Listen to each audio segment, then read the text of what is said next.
हरे कृष्णा, राधे राधे। आज की वीडियो में आप श्रवण करने वाले हैं धर्मराज जी की कथा। साथ में ही हम आपको बताएंगे मकर संक्रांति में किस भगवान की पूजा करनी चाहिए एवं मकर संक्रांति पर किन किन चीजों का दान करना शुभ माना गया है। इस दिन भगवान सूर्य की विशेष उपासना की जाती है तथा साथ ही धर्मराज जी की कथा भी सुनी जाती है। इसके बाद दान पुण्य करने से दान फल कहीं गुना बढ़ जाता है। और आइए अब हम जानते हैं कि किन चीजों का दान करना चाहिए। दान पुण्य के लिहाज से मकर संक्रांति का दिन बेहद खास होता है। इस दिन लोग स्नान, पूजा पाठ, धर्म, दान पुण्य करके कई गुना पुण्य फल की प्राप्ति कर सकते हैं। मकर संक्रांति पर कई चीजों का दान फलदायी बताया गया है। मकर संक्रांति के दिन चावल और काली उड़द दाल की खिचड़ी का दान करना शुभ माना जाता है। मकर संक्रांति के दिन तिल का दान करना भी शुभ माना गया है। मकर संक्रांति के दिन गुड़, नमक, ऊनी वस्त्रों, देशी घी के बने व्यंजनों का दान करना चाहिए। मकर संक्रांति के दिन तेल का दान, काली चीजों का दान, मूंगफली और रेवड़ी का दान भी करना चाहिए। मकर संक्रांति के दिन भूखे और गरीबों को भोजन अवश्य कराना चाहिए। धर्मराज जी की कहानी। एक समय की बात है, किसी राज्य में विष्णु सेवक हरिदास और उसकी पत्नी गुणवती रहते थे।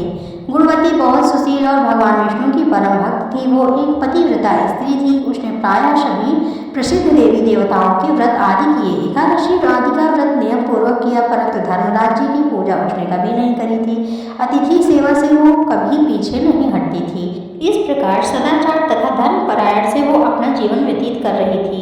एक समय गुणवती मृत्यु को प्राप्त हो गई। धर्म कर्म के प्रभाव से यमदूत उसे आदर पूर्वक पापियों के भय प्रदान करने वाले धर्मराज जी के लोक में ले गए, जहां उसने देखा कि उस लोक के चार द्वार नगर के बीचों बीच धर्मराज जी का बहुत भव्य और सुंदर मंदिर है, जिसमें धर्मराज जी विराजमान है। उनके पास चित्रगुप्त भी विराजमान है, जो मृत व्यक्तियों के पापों का लेखा जोखा धर्मराज जी को सुनाते हैं।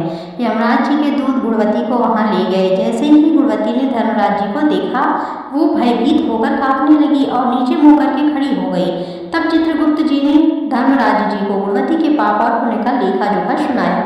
धर्मराज जी गुणवत्ता की भक्ति देखकर प्रसन्न हुए, परंतु वह कुछ उदास थे। उनकी उदासी गुणवती को दिखाई दी। उसने धर्मराज जी से निवेदन किया, प्रभु, मेरी समझ में ये नहीं आ रहा है कि आप उदास क्यों हैं? कृपा करके मुझे इसका कारण बताएं। तब धर्मराज जी ने कहा, हे देवी, तुमने जब तक व्रत, दान आदि कर सभी देवताओं को संतुष्ट किया है, परंतु मेरे नाम का तुमने कभी भी कोई भी दान, पुण्य, व्रत आदि नहीं किया। यह सुनकर गुणवती बोली, प्रभु, मेरा अपराध क्षमा करें। मैं आपकी उपासना की विधि नहीं जानती थी। आप कृपा करके मुझे इसका कोई उपाय बताएं, जिससे मनुष्यों को आपकी कृपा का पात्र बनने का अवसर प्राप्त हो। तब धर्मराज जी कहने लगे, सूर्य भगवान के उत्तरायण में जाते ही जो महापुण्यदायी मकर संक्रांति आती है, उसी दिन से मेरी पूजा करनी शुरू करनी चाहिए। इस प्रकार साल भर मेरी कथा सुनने से और मेरी पूजा आदि का दान पुण्य देने से व्यक्ति सभी प्रकार के दुखों से मुक्त हो जाता है और फिर वह व्यक्ति मेरे पास सदा सुखी रहते हैं।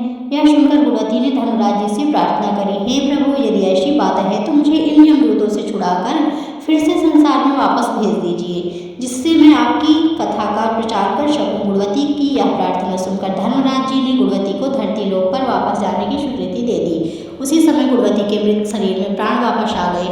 उसके पुत्र बोले, हमारी माता फिर से जीवित हो गई। इसके बाद गुणवती ने अपने पति और पुत्रों को धर्मराज जी की सारी बातें बता दी और फिर गुणवती ने अपने पति और पुत्रों के साथ मकर संक्रांति के दिन पूरे विधि विधान से धर्मराज जी की प्रतिदिन पूजा और कथा करना आरंभ कर दिया।